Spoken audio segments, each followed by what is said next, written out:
Hi Strata, good evening. Thank you for giving me this opportunity. I wish I could have been there in person, but hopefully there will be enough information here that you can see the value this proposal could bring for your building, our building. So this presentation has two parts.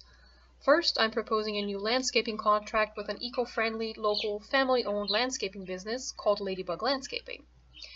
Secondly, I propose a community building project to help with financing, taking advantage of the City of Surrey's grant opportunities and giving residents a way to connect, contribute to the building's value, and just have a good time with nature and each other.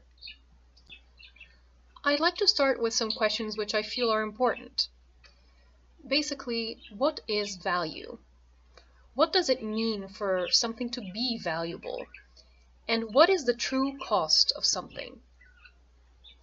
To speak on my qualifications, I do a lot of environmental communication and sustainability strategizing in my work.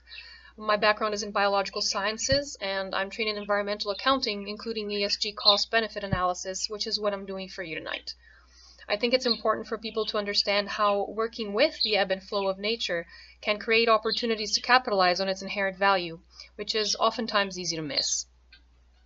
As for why I'm doing this, I like living here.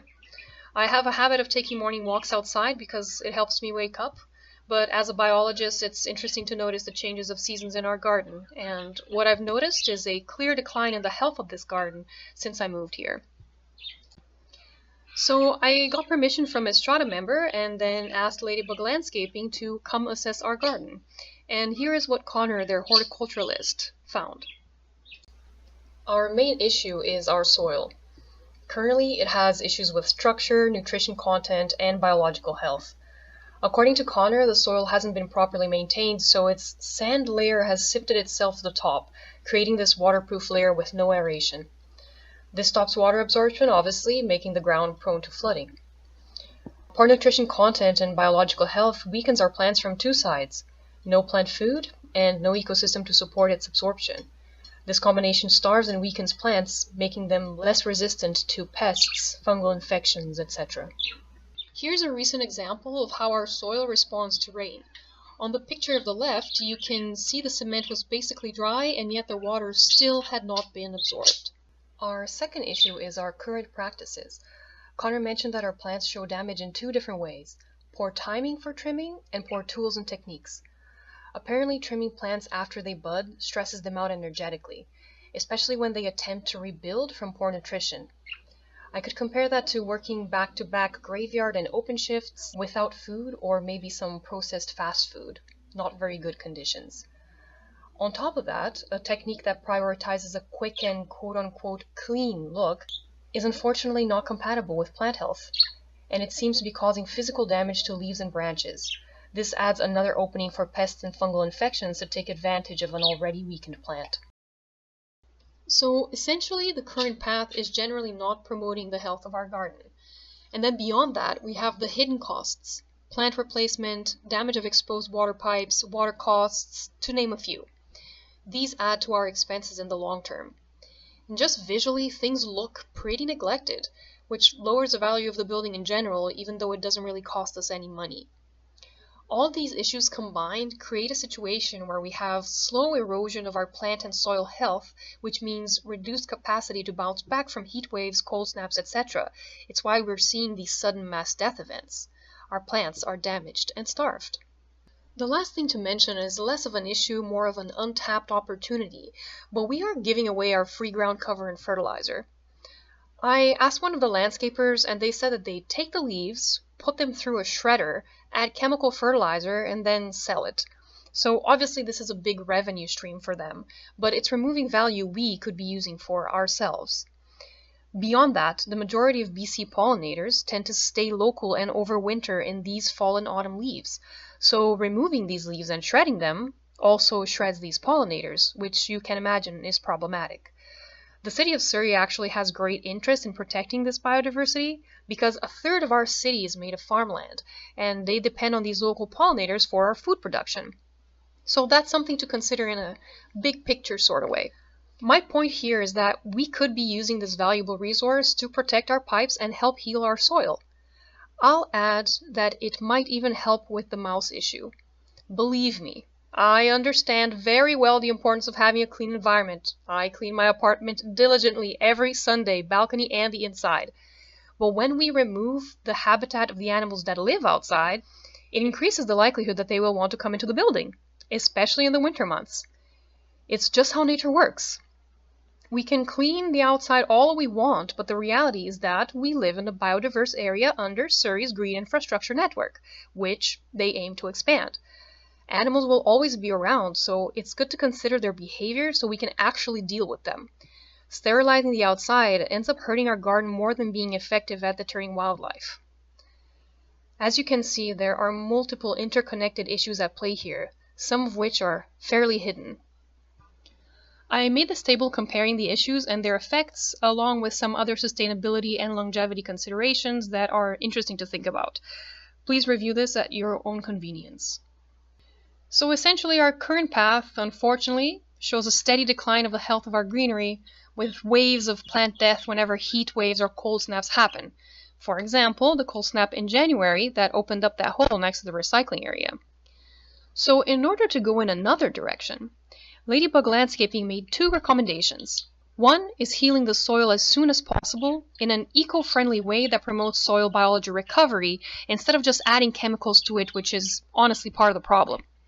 And secondly, of course, a maintenance schedule that properly accounts for the health of the garden, done by professionals that know what they're doing, moving away from the sterilized, clean look to a healthy, thriving garden, which can also look tidy. Now, when I got the quote done, Ladybug Landscaping was having the summer deal on organic mulch. I managed to negotiate for that discount to be applied for us regardless of when we decide to take it. I also highly recommend we consider asking our current landscape to not take our leaves. They might be resistant to it for obvious reasons, but the leaves could be used as leverage to supplement the mulch and reduce the cost of Ladybug Landscaping services. If you'd like, I'm open to mediating this negotiation on your behalf. I will quickly mention the importance of healing the soil as soon as possible. We don't really consider soil as a full ecosystem, but it really is. The health of the plants that grow out of the soil directly depend on the health of this ecosystem. It's essentially a you are what you eat situation, and the soil feeds the plants. When in good health, this ecosystem essentially self-sustains, as nature tends to do. If we rebuild the health of our soil through good practices and organic composting, we reintroduce conditions for the biodiversity to quote-unquote run this ecosystem. Plants will become stronger and the garden will start self-sustaining. It may be counterintuitive, because it certainly was for me, but this means water consumption and water costs go down because more water is retained by the plants. This also increases soil and garden resilience. It's a very efficient circular system, and we really should aim to capitalize on it. Back to the question of value and our cost-benefit analysis. Looking from a purely monetary view, we can see how one service might be preferable to the other. But when we consider the long-term hidden costs of what we're seeing, it becomes clear that there is a cost beyond money. I had to use example numbers here because I asked First Service Residential for our current landscaping contract multiple times for more than a month, and I did not get any answer at all. I guess I should also report that multiple other tenants have complained about this. In any case, unfortunately, that means I could not provide you with a more accurate analysis, but I believe the vision here is pretty clear. Now, I completely understand that there are many things going on with the building. That fire and flood situation was so unfortunate, it still is. And there are other things that may be high on the priority list. But I really urge you to consider this change because, in my opinion, we are bleeding opportunity here and getting very close to a breaking point in our garden that can end up being very expensive. The clean practices we have are essentially sterilizing the life in our garden, which we can see by simply walking around the building. And this will continue unless something changes. Personally, I think we're in a very great position to negotiate. We have our leaves as leverage to supplement the mulch and then aim for a cost reduction there, on top of an already pretty decent discount for very good quality mulch. But to make use of this leverage, timing is a factor here, as the leaves will start to be taken away soon. I understand there is a contract involved, but we also have to consider, are we getting what we're paying for? Is our greenery healthy, or is it just shaped well? Is our garden providing things like water retention, flood control, heat mitigation, or is it slowly losing its ability to do that? Especially when we're paying for a service, is the value we are paying for actually being delivered? Those are important questions to ask. I mostly do this sort of ESG analysis for businesses and corporations, but a big incentive for them is alignment with governance goals. It may be a bit different as it relates to stratas, but staying ahead of the game, considering what regulations and taxes are on the horizon, it allows us to take advantage of incentives and avoid last-minute scrambling. This isn't really just what I think, but it's the direction the world is moving towards. Especially with climate change adding significant stressors to the equation, more and more people are joining the sustainability train, or being forced to. I'd like us to consider joining early, to maximize our benefits and reduce our liabilities. An initial investment will be necessary to get on that train, especially from where we are currently, but I believe the benefits will speak for themselves in the long run, and we will be very grateful for it. Plus, there are other avenues of financial aid that we could pursue. Which brings me to the brief second part of this presentation. Thank you so much for your attention. I pitched this to my contacts in the city of Surrey, and they said that we can qualify for a small project neighborhood enhancement grant. Essentially, if we have a community building event where people come together to enjoy time with nature and each other, planting a garden that is beneficial for both people and the planet, we can qualify for this grant. The timeline would be spring, summer of 2025, hopefully when the soil is more healed. Ladybug Landscaping said that they'd be happy to suggest native plant combinations we could use, but the actual planning and gardening would be left for us as a community building and engagement program. This is an example of the grant application. I'll include all the forms and links in this project's package. There is some paperwork and shaping of the idea that is required, but I'm willing to do that in exchange for your support in making this project come to life. To finish up, my point in all of this is to increase the value of the building twofold, through building the health of our green space while building community resilience. I also wanted to provide some avenues of cost reduction and funding opportunities to help us do that in the most cost-effective way possible, because I know that that is an important factor for all of us.